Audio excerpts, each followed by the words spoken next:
présente peut-être pas à nouveau. Donc Alain Berthier, Lanscope de Vernivelle de Seille, donc Hippocane BL à Strasbourg, au lycée Fustel de Coulanges.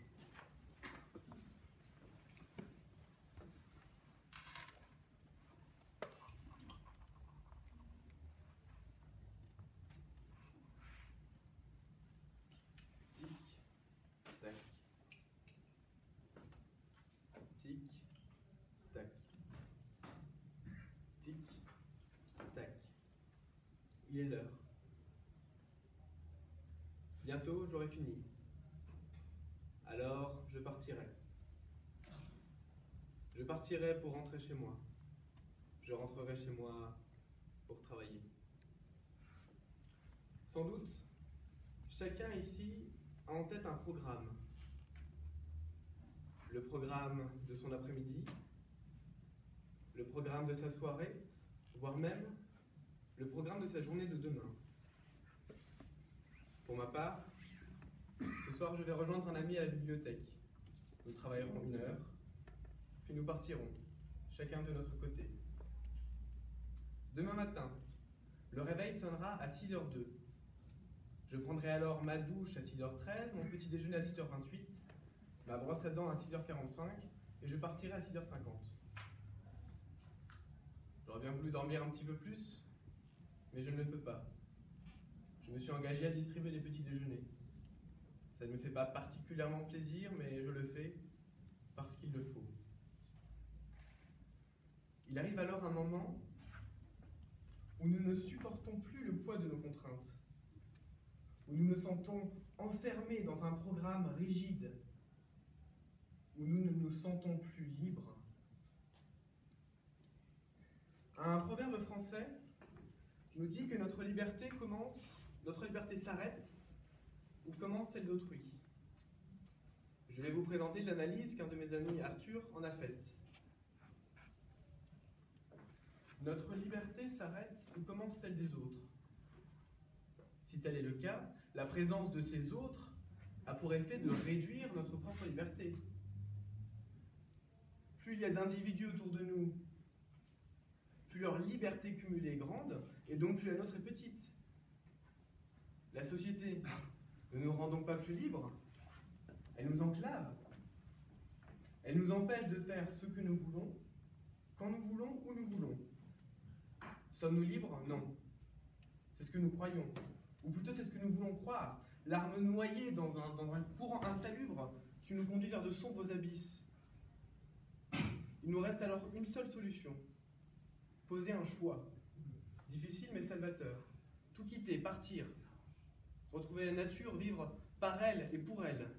Glacier, soleil d'argent, flot nacreux, cieux de braise, échouages hideux au fond des golfes bruns, où des serpents géants dévoraient des punaises choix, des arbres tordus avec de noirs parfums. La voilà notre liberté, loin de tout, loin des hommes. Bien, je ne vous cache pas que cet Arthur était un petit peu misanthrope, un brin révolutionnaire et quelque peu dépressif.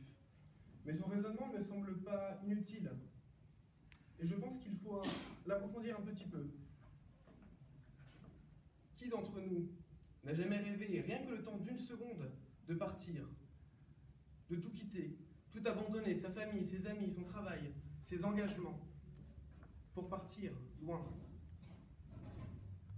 Un jour, il était l'heure. Alors je suis parti sur une île déserte. Je me suis assis sur une branche morte. Et alors, j'ai profité. Simplement. Après de longues minutes à fixer l'océan, j'ai fini par l'entendre. Ce gargouillement sourd qui venait des profondeurs de mes entrailles. Il est l'heure, voilà ce qu'il me disait. Et alors, j'ai dû me lever. Non pas que quelque engagement m'y obligeait, non pas que la société m'y poussait, non. Simplement que je suis homme, soumis à la faim et au temps.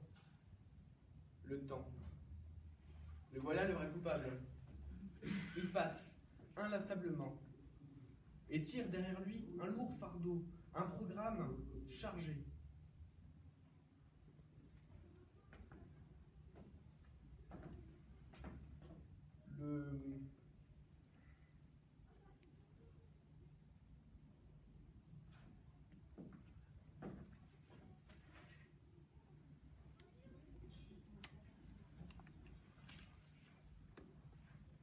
Donc ce programme est lourd.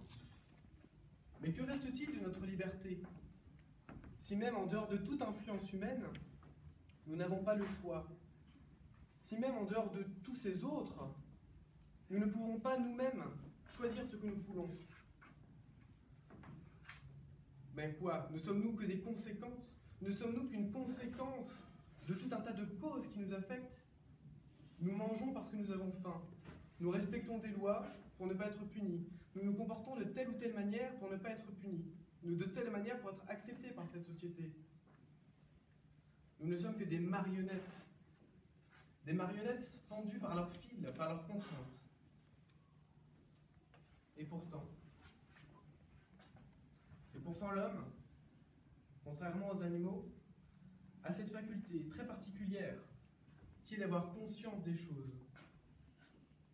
Nous avions conscience de notre vie, nous avons conscience de notre mort, nous avons conscience de ces fils, de ces contraintes, mais aussi et surtout,